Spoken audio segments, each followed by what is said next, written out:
जय श्रीराम, हर हर महादेव. मी सचिन पाटील.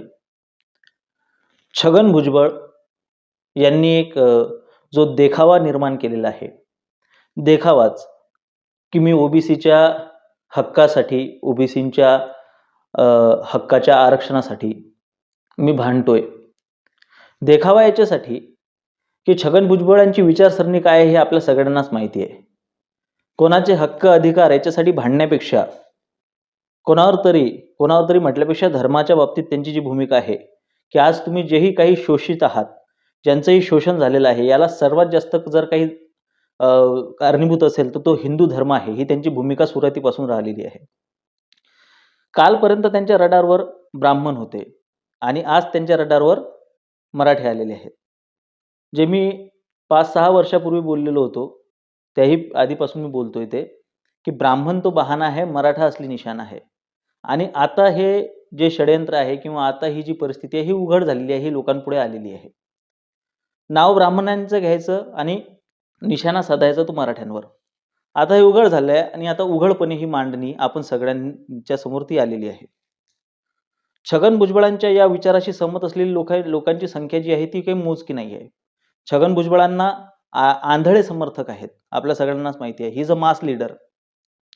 ते समर्थक त्यांचं समर्थन वेगवेगळ्या कारणांनी करत असतात. त्या समर्थकांमध्ये आता भर पडलेली आहे ते म्हणजे भाजपा समर्थकांची सुद्धा. कालपर्यंत एका डोळ्याने सुद्धा छगन भुजबळ ज्यांना नकोसे वाटत होते, त्याला हिंदीमध्ये म्हणाय की फुटी आँख ना सुहावे, अशी परिस्थिती ज्या भाजपा समर्थकांची होती, आज त्यांच्यासाठी छगन भुजबळ गळ्यातलं ताईत बनलेले आहेत. काळाचा महिमा म्हणा किंवा राजकारण म्हणा, हे इतकं भयंकर आहे की गोपीचंद पडळकरांना चप्पल फेकून मारली, याच्या निषेधार्थ एका ठिकाणी रास्ता रोको झाला. तो व्हिडिओ मी बघत होतो आणि मला हसावं का रडावं समजत नव्हतं. त्या व्हिडिओमध्ये गळ्याच्या नसात आणून जी लोक तिथे बोलत होती, गोपीचंद पडळकरांच्या समर्थनार्थ, भाजपाच्या समर्थनार्थ, ओबीसींच्या समर्थनार्थ वगैरे वगैरे, ती सगळी भाजपाची लोक होती. आणि त्यामध्ये ती लोक होती जी आजपासून 6 वर्षापूर्वी कोणी राष्ट्रवादी काँग्रेसमध्ये होतं, कोणी वंचितमध्ये होतं, कोणी वेगवेगळ्या पक्षामध्ये होतं आणि हे सगळे लोक मिळून मला धमकी देण्यासाठी आले होते कोरेगाव भीमाच्या दंगलीच्या नंतर, की कोरेगाव भीमाचा जे सत्यशोधन समितीचा अहवाल आहे तो मी प्रकाशित करू नये किंवा त्याबद्दल मी बोलू नये, त्यावर मी भाष्य करू नये. तेव्हा माझ्या विचारांच्या विरोधात असलेली लोक किंवा बिंबीच्या देठापासून हिंदुत्ववाद्यांना शिवीगाळ करणारी ही लोक आज जय श्रीरामचे नारे लावत तिथं बसलेली होती. ह्यांनी बाप बदलला. मला कोणी व्यक्तिशः विचारलं, मी त्यांची नावं सुद्धा सांगेल. आता मी त्यांना इतकं मोठं समजत नाही की त्यांचं नाव मी इथं घेऊ. प्रत्येक जण इथं बाप बदलू आहे. राजकारण असंच असतं, तत्व बदलतात, बाप बदलतात, सगळं काही बदलतं. पण 6-7 वर्षापूर्वींचा सचिन पाटील आजही तसाच आणि तिथेच उभा आहे, तसाच ठाम आहे. कारण की सचिन पाटलाच्या हातातली जी ध्वजा आहे ती धर्माची आहे, तत्वांची आहे, निष्ठेची आहे. निष्ठा बदलणाऱ्या लोकांनी एक गोष्ट विचारात घेतली पाहिजे की आपल्याला नेमकं समर्थन कशाचं करायचं आहे. आजचा माझा विषय याच्या संदर्भात आहे. कबीर कला मंच नावाचा एक मंच चालतो, त्याच्या 2 लोकांना अटक झाली. ती अटक भाजपाने केली नव्हती, ती नक्षलवादाच्या मुसक्या आवडणारे जे आर पाटील होते त्यांच्या कारकिर्दीमध्ये झालेली अटक. आणि त्यांच्या कारकिर्दीमध्ये ठळक बातम्या ज्या होत्या की सचिन माळी, शीतल साठे हे नक्षलवादीच. लोकसत्तामध्ये 2013ची ती बातमी आलेली आहे, तुम्ही वाचून घेऊ शकता, बघू शकता. आणि ही लोकसत्तामध्ये आलेली बातमी, यांच्यासाठी जो पाठपुरवठा ज्या लोकांनी केला ते राष्ट्रवादीचे होते, ते गृहमंत्री राष्ट्रवादीचे होते. आज हे सचिन माळी, शीतल साठे एका व्यासपीठावर जातात आणि तिथे गीत गातात. त्या गीतामध्ये ते मराठा समाजाला अप्रत्यक्षरित्या टार्गेट करतात आणि त्याला साथ देतात आपली लोक आणि त्यावर प्रतिप्रश्न सुद्धा कुठलाही भाजप समर्थक विचारत नाही. काल परवापर्यंत कोरेगाव भीमानंतर सचिन माळी आणि शीतल साठे यांच्या अस्तित्वावर, यांच्या वागण्यावर, बोलण्यावर, यांच्या संपूर्ण कार्यावर जे प्रश्नचिन्ह उभे करत होते, ती लोक सुद्धा आज रोजी आपण बघतोय की इथं काहीच आपल्याला विचारताना दिसत नाहीत. याला पक्षनिष्ठा असं म्हटलं जाते. दुर्दैवाची गोष्ट बघा, ही पक्षनिष्ठा इतकी रुजलेली आहे आमच्यामध्ये की कबीर कला मंचच्या विरोधात जे लोक आजपर्यंत भांडत होती, कोरेगाव भीमाच्या नंतर कोरेगाव आयोगासाठी जी लोक भांडतात, ज्यांनी वारंवार यांचा विरोध केलेला आहे. एवढंच काय, तर वारकरी संप्रदायाच्या एका सभेमध्ये जे कुठले तरी हरिभक्त परायण स्वतःच्या नावापुढे लावून एक महाराज आहेत, ज्याला वारकरी संप्रदायाने कधीच आपलं मानलेलं नाही, अशा कुठल्या तरी महाराज सभेत हे 2 लोक गेल्यानंतर शीतल साठे आणि आणखीन एक इब्राहिम शेख की कुठला तरी एक व्यक्ती गेला होता आणि सचिन माळी, आणि तिथे जाऊन त्यांनी ते पुरोगामित्वाचे ते झेंडे नाचवले. तेव्हा संपूर्ण वारकरी समाजाला प्रश्न विचारला गेला, की बाबा हे कसले वारकरी, हे इथे पुरोगामित्व घुसताय वगैरे वगैरे. वारकऱ्यांनी किंवा त्यांची बाजू घेऊन बोलणाऱ्यांनी ते सांगून सांगून थकलीत, की बाबा ह्या प्रकरणाशी आमचा काही संबंध नाही. असं कोणी उठून स्वतःला वारकरी म्हणतं, असं वारकरी म्हणून तिथे भावविना भक्ती, भक्तीविना मुक्ती, बळविना शक्ती बोलू नये. जिथे भावच नाही ज्या लोकांमध्ये, जी लोक हिंदुत्व ते स्वतःला विज्ञानवादी वगैरे पुरोगामी वगैरे म्हणतात, त्यांचा काय संबंध आहे वारकरी संप्रदायासोबत? काही लोक तर वारकरी संप्रदायालाच विज्ञानवादी वगैरे, त्यांनी बसावं माझ्या चर्चेसोबत. 5 मिनिटात मी नागडं करतो आणि पळवून लावतो तुम्हाला. नागडे पळाल तुम्ही रस्त्याने. थोडी गाथीतली 4-5 अभंगाची जरी उकल केली तरी सुद्धा तुम्हाला पडता भुई थोडी होईल.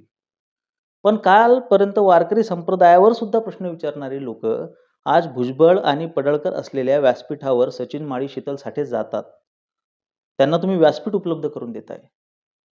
मृतवत झालेल्या नक्षलवादाला तुम्ही खतपाणी घालून महाराष्ट्रामध्ये त्याला पुनरुज्जीवन तुम्ही देण्याचा प्रयत्न करताय. याच्यावर तुम्ही येऊन मोकळं बोललं पाहिजे. यावर गृहमंत्र्यांनी त्यांची भूमिका सुद्धा स्पष्ट केली पाहिजे. एक पत्र तुम्ही लिहिलं, भंगारवाला जेव्हा इकडे येत होता, नवाब मलिक, तेव्हा अजित पवारांना.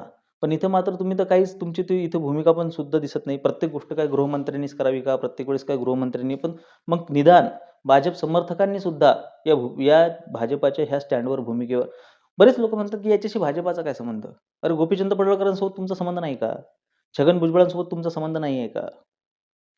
आज ह्या ज्या ओबीसीच्या सभा घेतल्या जात आहेत, आज बरेचसे भाजप समर्थक सुद्धा जे जरांगे पाटलांच्या विरोधात बोलतायत, प्रत्यक्ष अप्रत्यक्षरित्या जे भुजबळांची पाठराखण करतात, हा मुद्दा संपूर्ण वेगळा आहे. आरक्षण कोण मागतोय? मराठा समाज. कोणाला मागतोय? सरकारला. आणि सरकार आणि याच्यामध्ये काही लोक स्वतःचे घोडे नाचवत येत आहेत, की जसं की त्यांच्या बापाला आम्ही आरक्षण मागतोय. आणि ते मागत असताना मराठा समाजावर ज्या पद्धतीने गलिच्छ टीका टिप्पणी केली जाते, जरांगे पाटलांचं नाव घेऊन अख्ख्या मराठा समाजाला टार्गेट केलं जातंय. याबद्दलची भूमिका नेमकी काय आहे? मराठा समाजाला एकटं पाडण्याचा प्रयत्न आहे हा संपूर्ण महाराष्ट्रामध्ये. ज्या पद्धतीने शिवसेनेचा बिमोड केला गेला, त्या पद्धतीने सत्ताधारी समाज जो आहे, मराठा समाज इथे महाराष्ट्रामध्ये बहुतांश जो सत्ताधारी समाज आहे त्यामध्ये मराठा येतो. आणि परत मग तरी सत्ताधारी असून सुद्धा तुम्ही आरक्षण का मागता? याच्यावर सुद्धा हजारदा बोलणं झालेलं आहे. 10-15% लोक ज्यांच्या हातामध्ये सत्ता आहे, त्याच्यामुळे तुम्ही 80% 85% लोकांना तुम्ही डावलू शकत नाही. तो आजही मागास आहे. त्याची परिस्थिती आजही बिकट आहे आणि त्याला मागास बनवल्या गेलाय. कुळ कायद्यामध्ये त्यांच्या जमिनी हिसकावून घेतल्या, आरक्षणाने त्यांच्या नोकऱ्या खाल्ल्या, त्यांच्याकडून जास्तीत जास्त पैसा उकळला जातोय. त्यांच्याकडे आज म्हणजे करायला काम नाही, करायला नोकरी नाही, हाताला काम नाही. अशा परिस्थितीमध्ये ह्या समाजाला जाणीवपूर्वक मागास बनवलं जातं. याचं मॉरल डाऊन केलं जातंय. पुरोगामी संघटना म्हणू नका आणि आता सत्ताधारी सुद्धा. तर अशा पद्धतीने चारही बाजूने जर का हा समाज जर का झोडपून काढला तर अगतिक होईल, लाचार होईल. अशा पद्धतीची हे काहीतरी बांधणी, ही काहीतरी पेरणी सुरू आहे. आणि ह्याच्यामध्ये तुम्ही नक्षलवाद्यांना सुद्धा तुम्ही जर का व्यासपीठ देत असाल आणि ज्याच्यासाठी आम्ही दिवसरात्र भांडतोय, जे विचारसरणी, जे फुटीरवादी विचारसरणी समाजामध्ये दुफडी माजवण्याचा प्रयत्न करते आहे, त्या तिथे सुद्धा जर का तुम्ही तशा लोकांना व्यासपीठ देताय आणि त्यांचं सुद्धा समर्थन होतंय. म्हणजे याच्यावर मी जेव्हा पोस्ट टाकली तेव्हा एकानं कमेंट केली, की बाबा जे हिंदुत्ववादी मराठी आहेत ते आरक्षणाला कोलतात आणि जे ब्रिगेडी मराठी आहेत त्यांना आरक्षण हवं आहे. हे कोणी सांगितलं तुला? हा सर्व्हे तू कधी केला? तू लोकांना जाऊन विचारलं का? "अरे तू ब्रिगेडी आहेस का? तू हिंदुत्ववादी आहेस का?" आरक्षण हा संपूर्ण हा हिंदुत्ववाद, ब्रिगेड याच्या बाहेरचा मुद्दा आहे. ज्यांना त्याची गरज आहे ती लोकं आरक्षण मागत आहेत. उगाच त्याच्यामध्ये तुम्ही ह्या तुमच्या विचारसरणीने तुमचं राजकारण घुसवू नका. उलट तुम्ही त्यांचा बिमोड करण्यासाठी आज नक्षलवाद्यांना सुद्धा व्यासपीठ देत आहात आणि त्यांचं सुद्धा समर्थन करत आहात. ही गोष्ट दुर्दैवाची आहे. ही गोष्ट जास्त घातक आहे असं तुम्हाला वाटत नाही का? ही तत्वांची लढाई आहे. कमीत कमी तत्व तरी पाळा रे. कमीत कमी तत्व तरी पाळा. कमीत कमी आपला एक जो पक्ष आहे, जो मोठा पक्ष आहे, तो कुठल्या विचारसरणीवर चालतोय? त्याचा बेस काय आहे? त्याचा पाया काय आहे? अशा फुटीरवादी संघटनांना, फुटीरवादी लोकांना तुम्ही जवळ घेऊन, सोबत घेऊन तुम्ही आज आता तुमच्या पक्षाची बांधणी करणार आहात का? एवढ्या मोठ्या पक्षाने अशा विचारसरणीच्या एका मोठ्या नेत्याला जर का सोबत घेतलं आहे, तर त्या नेत्याचे विचार बदलवून, त्या नेत्याला तुम्हाला हे करून मिसळून घ्यायचं आहे, की तुम्हाला त्या नेत्याच्या स्वरात स्वर मिसळायचा आहे. उद्या चालून भाजपाचे नेते सुद्धा सरस्वतीचं आडनाव विचारतील का? शारदेच्या अस्तित्वावर प्रश्नचिन्ह उभे करतील का? हिंदू धर्म, संस्कार या गोष्टींवर उद्या चालून प्रश्नचिन्ह उभं करतील का? विचारतील का? प्रश्न विचारतील का? असा प्रश्न सामान्य भाजपा समर्थकांना पडावा, अशी कृती आज भाजपाकडून होताना आपल्याला दिसत आहे. हे मूक समर्थक आहेत ह्या सगळ्या घटनांचे आणि ही गोष्ट लाजिरवाणी आहे, घातक आहे. या गोष्टीचा विरोध झाला पाहिजे. भाजपसोबत काही शत्रुत्व नाहीये. पण ज्या अपेक्षेने, याने आम्ही भाजपाकडे बघतो, ज्या विचारसरणीने राजकारण आहे, मास्टर स्ट्रोक आहे म्हणून तुम्ही जर का अशा पद्धतीच्या गोष्टी करत राहिला आणि ह्या गोष्टी सहन करत राहिला, तर जसं मी एक माझ्या याच्यात वाक्य वापरलेलं आहे, की बारामतीच्या करामतीने ही जी विषवल्ली पेरली, याचा नागपूरचा डेरेदार वृक्ष होता कामा नये. उद्या चालून आजचं भाजप, उद्याचं काँग्रेस होता कामा नये. याच्यासाठी याची लगाम आपल्यालाच कसणं आहे. आपल्या हातातच सूत्र ठेवणं गरजेचं आहे आणि चुकीच्या गोष्टींचा विरोध हा ताकदीने झाला पाहिजे, सर्व शक्तीनिशी झाला पाहिजे. मोदी है तो मुमकिन है, भाजप आहे करून आंधळी भक्ती आज कामाची नाही रे. उद्या चालून तुमच्या हातात कटोरं येईल. लक्षात घ्या. ही भक्ती कामाची नाहीये. निष्ठा ठेवायची आहे ती धर्माशी, तत्वांशी निष्ठा ठेवा. आज आपल्या सगळ्यांना माहित आहे की कबीर कला मंचने कशा पद्धतीनं काम केलेलं आहे. ह्या फुटीरवादी संघटना आहेत, ह्या नक्षल्यांची भरती करतात, हे स्वतः नक्षलवादी आहेत. अशा लोकांना जर का व्यासपीठ देण्याचं आपण समर्थन करत असू, तर आपण एखाद्या छोट्याशा भांड्यात पाणी घेऊन त्याच्यामध्ये जीव द्यावा, अशी परिस्थिती आज आपल्यावर आलेली आहे, असं म्हणायला हरकत नाही. माझे विचार पटत असतील तर सहकार्य असू द्या. धन्यवाद. जय श्रीराम. हर हर महादेव.